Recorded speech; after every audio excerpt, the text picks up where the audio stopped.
we are pleased to have this interview with you. So I just want to take a moment and quickly introduce you.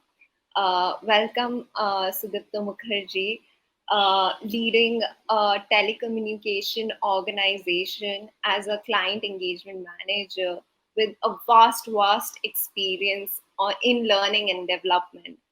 Today, I'm sure with we have a lot of questions where you can impart your insights.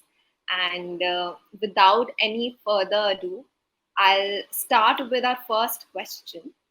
So, sir, your extensive experience in client engagement, leadership training, operations make you a very valuable thought leader. So, could you please share with us how your backgrounds and specialties have contributed to your success in achieving customer delight and profitability?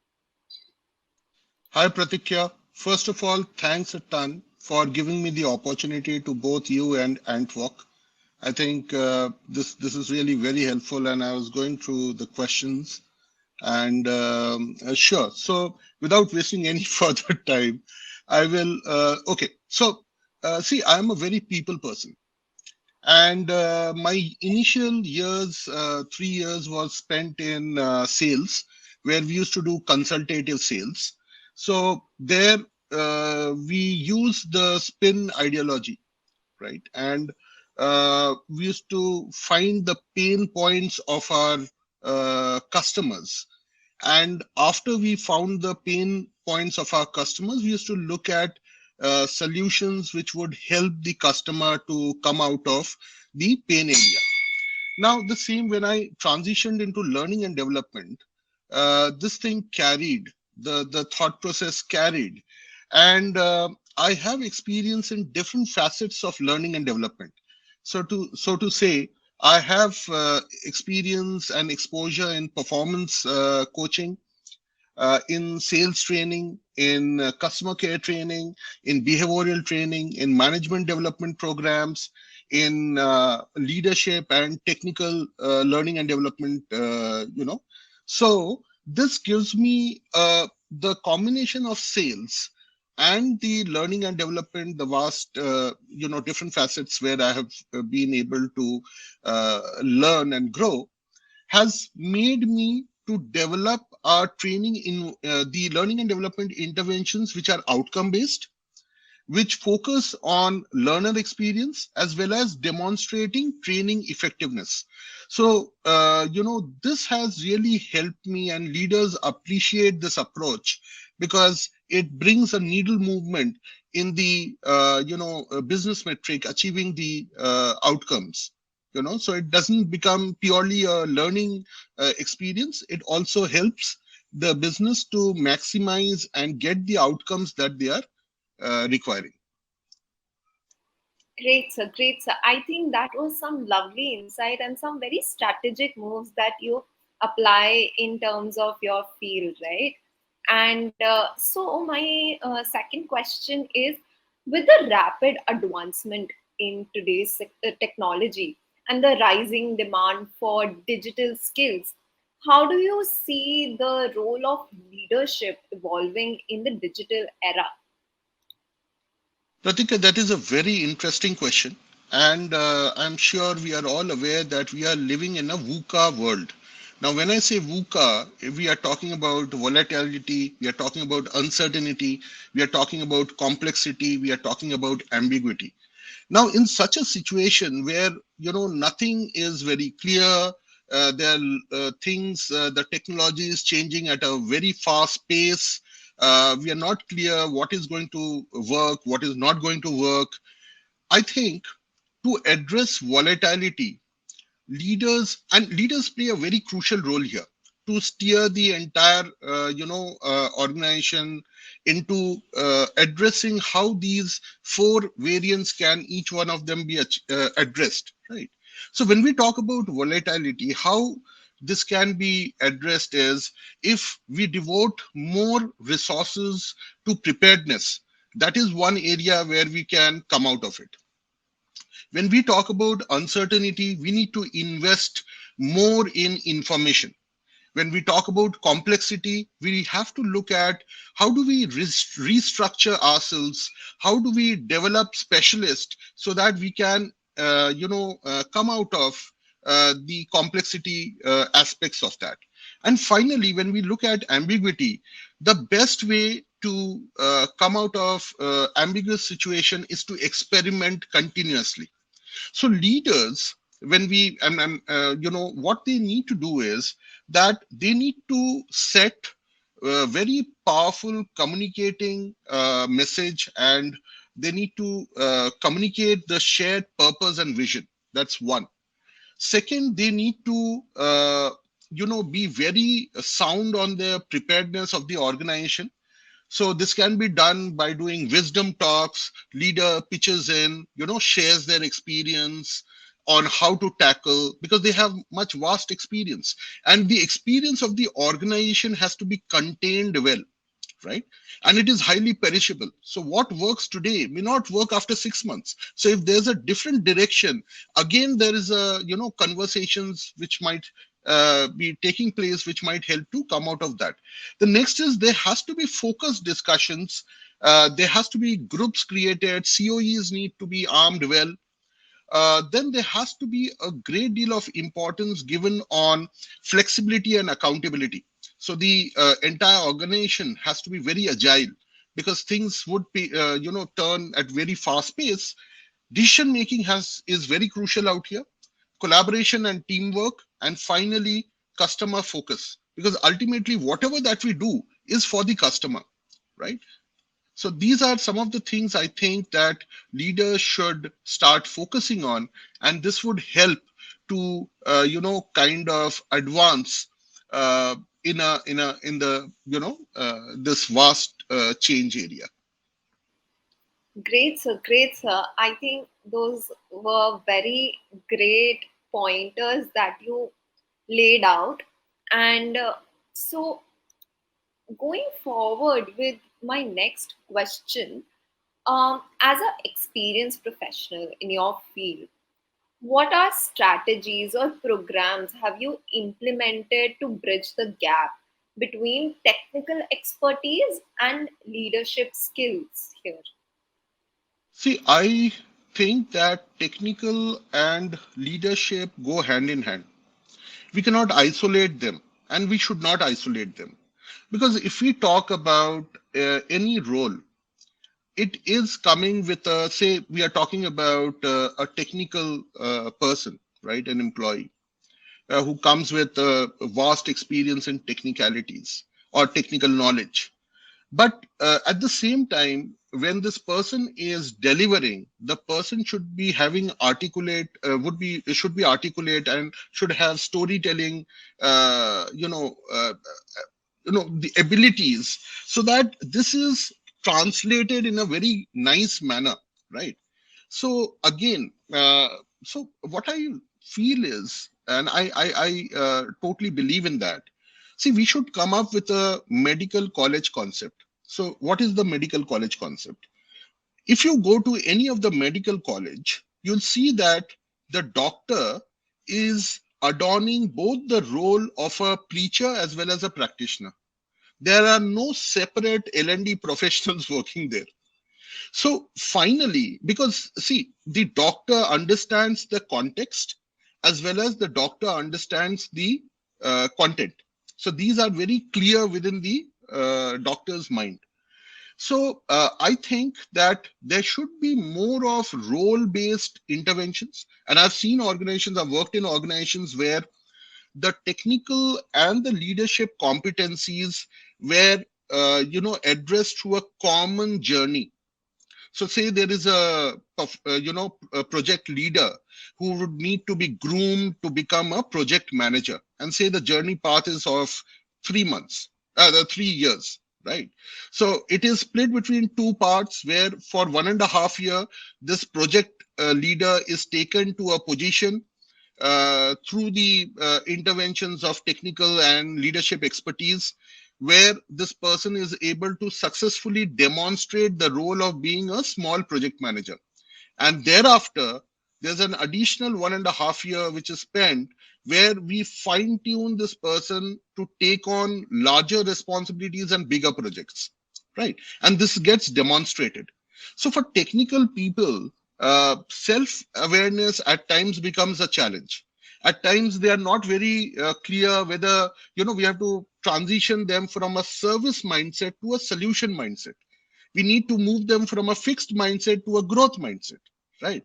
So all of this, cannot be done in isolation. So there has to be focus on developing their technical acumen as well as the leadership part of it. So that is what I believe. That's how it should be addressed. Right, sir. Right, sir. That is actually very true, and I think you have put a nail on like bringing this together, right? So I'll just ask you the next question about on similar lines, like with a rise of automation and artificial intelligence, how do you see role of human leaders evolving in the future? What new skills or competencies they should learn, and how essential these skills should be in the digital age? Okay. So that's again a very good question, Pratikya. And let's understand what are machines good at. So if you look at machines, machines are very good in bringing consistency, precision, and agility. So they can do things very fast. They can do with a lot of precision, and they would be doing the same thing again and again with minimal errors. Now, in all of this, if a human has to do it, it will come with great practice. So the immediate, thing that comes to a leader is: should I bring in automation for most of the task and let the machines do everything? Now, let us also understand another interesting dimension where if you look at the market, you'll find that handmade goods are more costlier than machine made goods. Like, say, if you go for a pashmina shawl, I'm sure the cost will rise when it has been done handmade rather than machine made. Machine made, the cost would be much lesser. If you go for a shirt, and if you go for a customized tailoring, the cost is much higher than something which is done, just by the machine itself. So what I think is that here, uh, you know, uh, there, I mean, when we talk about the human skills, now the human skills are not contained in machines. When we talk to a machine and the machine is giving us solutions, we still will not be that satisfied unless and until a lady or a gentleman walks in and says, "Hey, uh, thank you so much for coming in, and this is what I can do for you." We will have greater trust being exercised if we are able to converse more with humans. So, to answer that question, what I think is that. Uh, you know Leaders have to empathize more. They have to bring in the skill set of empathy, building trust with people, because ultimately the consumers are all humans. The consumers, humans or other species, could be a dog also, but finally, what I'm saying is that the consumers are all humans. The providers cannot be only machines, right? So humans should be able to take the help of machine to make things certain more efficient and maybe more faster. But finally, the leaders have to demonstrate more of the human skills. That becomes very important. Right, sir. Right, sir. I think that was a very interesting take on this question, right? How tailored goods are more expensive than automated goods, machine made goods, and this is very insightful. So I'll just I'll move on to the next question. How do you strike a balance now between utilizing the technology for efficiency while maintaining a human connection with your team members? How do you do that? See, it's almost impossible to beat a machine, right? And competing with machine is scary, and at the same time, it is insane. We'll never be able to compete with a machine. You talk about any function, right? But at the same time, the keyword here is empathy. Now, consumers are all human beings, and humans are able to understand human beings better, the mindset better, right? How, what do actually humans want? Now, if it is very difficult for a machine currently to read the human mind, right? And many a times there is a read between the lines that a person has to do. That, so I might say something, but I might mean something entirely different, right? That for a machine, it will not be able to pick up. It will only pick up what you say. It may not be able to pick up the emotions that are associated. And finally, what is that you want, right? And to give a funny example, probably it will say that, okay, then do you want me to, do you want to kick me out of the office? And the machine might think that, do I really want to kick this person out? But that may not work, right? So I think that uh, the fine line here is empathizing, bringing out the human skill sets, and at the same time the leader should spend more time with people. See, we have AI driven tools, we have got chatbots, we have got everything, but still having a conversation with the employee over a cup of coffee at times really helps in solving very complex mysteries or problems. So I think that is something which leaders have to focus more on. How is it that they are able to connect with their employees in a empathetic manner, using the human skills, right? So that is something which is the call of the hour. Right, sir. Right, sir. So I think you bought the superpower of humans over uh, now led technology, right? Which is the empathy, which is very, very great, I think. And so going forward with my next question, can you share one example with us when you had to encourage or support a leader who was initially very resistant towards learning and development opportunities? And how did you approach that situation and what were the outcomes? Okay. So, Pratikya, what I feel is that, and this is coming very commonly. People are asking, leaders are asking, hey, why do I actually send my person for a training? Right? How does it help? I mean, this person is sent for 5 6 days. At times, I do not see that significant change in that person's attitude. And the answer, if you actually look at it, any skill set is not learnt overnight. When we talk about engineering, I ask this question: how many years does it take for a person to become an engineer?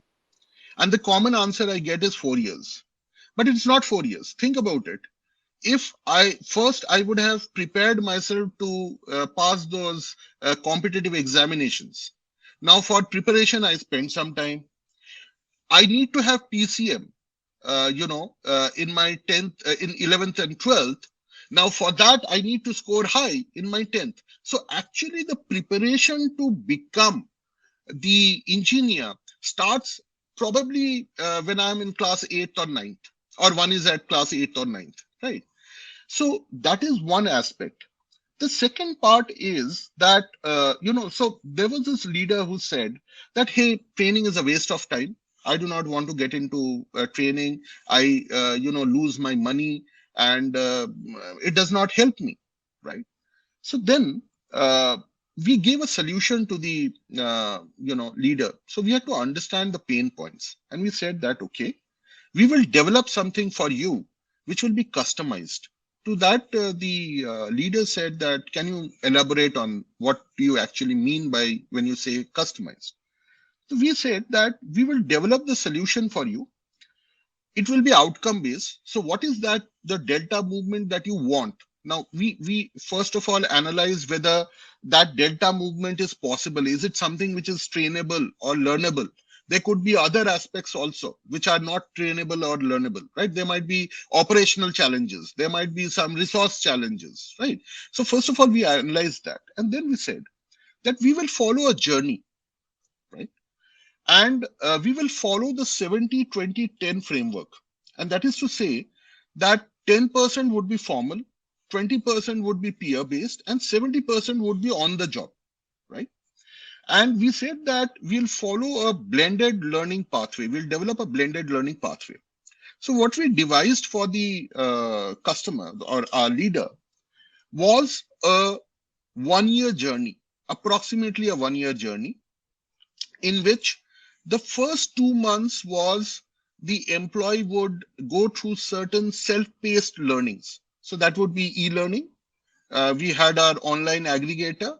We had the SME curating a set of programs.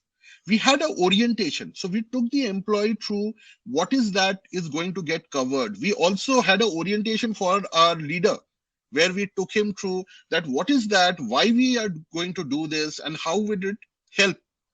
So the first phase was the self-paced learning.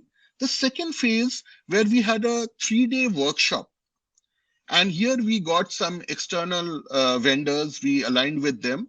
They knew about what are the outcomes that needs to be achieved that we had in mind right in the beginning of the journey. Then during this time of 3 days, use test cases got discussed, and there was an opportunity for the employee also to give a teach back on how the use test cases can be developed by them. Finally, we had a massive, around 8 to 10 months where the person would be working on the desk on the field area. At that point in time, there's a buddy which is assigned to this particular learner. The supervisors are all informed of why something is being done and how it's going to be helped. We were also taking continuous feedback from the supervisor as to how the needle movement was happening. There were micro assignments given, and there were clarification sessions and wisdom talks, which was also integrated along this particular pathway. As a result, the outcome that we saw, we had the application of knowledge which was very noticeable in the learners. So the leader could see that the application of knowledge was very, it was very well aligned, and they were able to demonstrate that. There was a greater load balancing amongst the team members, so they were now able to do the work with much more balanced approach. Yeah, there was reduced burnout, there was faster resolution time, and finally, there was an increased productivity. Now, when the leader went through this particular, saw these outcomes with his own eyes, it actually restored the faith. And now the leader says that, you know, create more learning pathways for me on the same philosophy.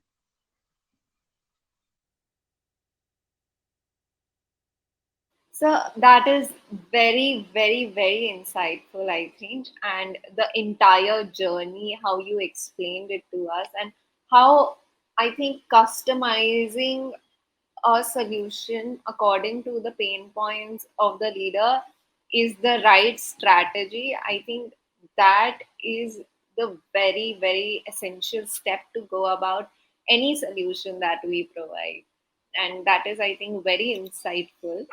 So, going forward, last question is in today's fast paced world and constantly evolving business landscape, how do you ensure that these learning initiatives for leaders remain, remain very relevant and aligned to the changing needs and also the trends in this industry?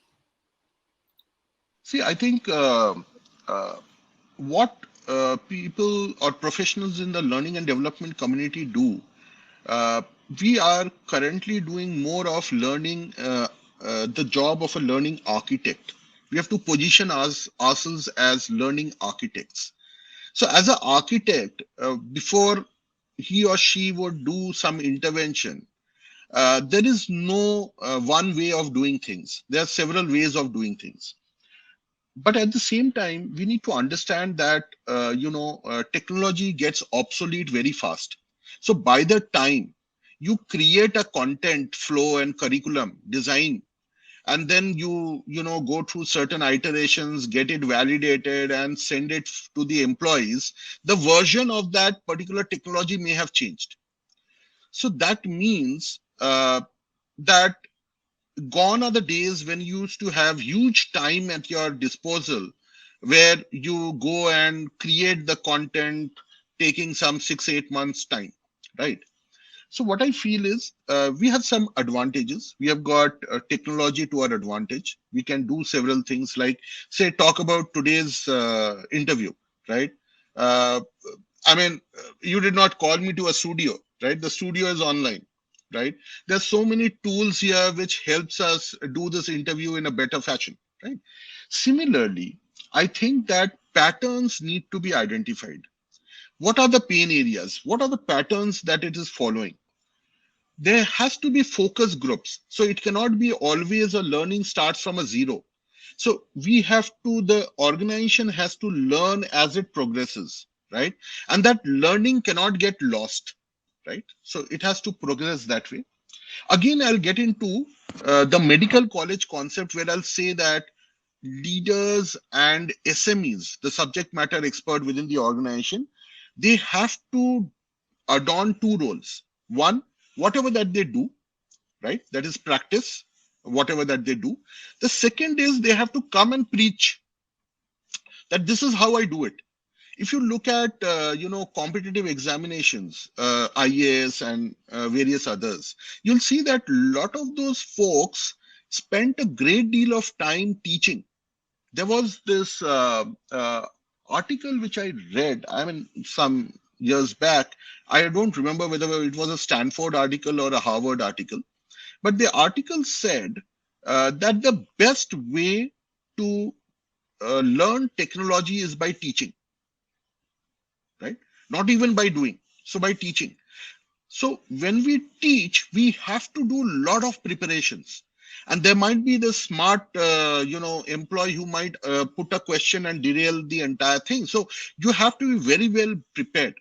So I think that in this VUCA world, where everything is changing at a rapid pace, there has to be the SME who adorns both the role of a practitioner and preacher. There should be considerable hours that should be given to the employee, every employee, that you have to teach for certain hours in a year, right? There has to be greater wisdom talks, where leader comes in, talks about what this leader is able to gauge in that given scenario, what works, what doesn't work. There has to be more time spent on quick problem solving and case studies, right? So it has to continuously flow, right? And leaders should attend more of conclaves, be part of various forums. Yeah. So nurturing happens when they write and when they speak, right? So that is also something which will help in a continuous way. There has to be more of experimentations which are done and the results well documented. So what didn't work and then what would finally work, right? So even Thomas Edison, he tried to, when he invented the lamp, it took him more than 10,000, but he knew all those 10,000 failures also. What happened in those? So it has to be well documented. People have to share experiences, and the organization has to do it with all agility. I think these are some of the things that should pave the way. And the learnings which happen should always be blended learning, right? It should not be purely classroom, which does not help, right? And more focus has to be put on the application. So OJTs become very important out here. Yeah, I think these are some of the things that would help us to, you know, meet the changes, the fast change that is being brought out. Right. I think that was very, very valuable. And as we come towards this end of this very insightful interview with you, on the future of learning and development in this digital era. I would like to extend my heartfelt gratitude for sharing such valuable learnings that I think we will be taking with us, and a lot of people who will be watching our interview can implement those very strategic points that you mentioned. So thank you, sir. Thank you for imparting your knowledge with us today. Thank you, Pratikya, for again giving me an opportunity, both to you and AntWalk. And it also helped me, the questions that you had put really make somebody think quite a lot. Thank you so much for giving me the opportunity.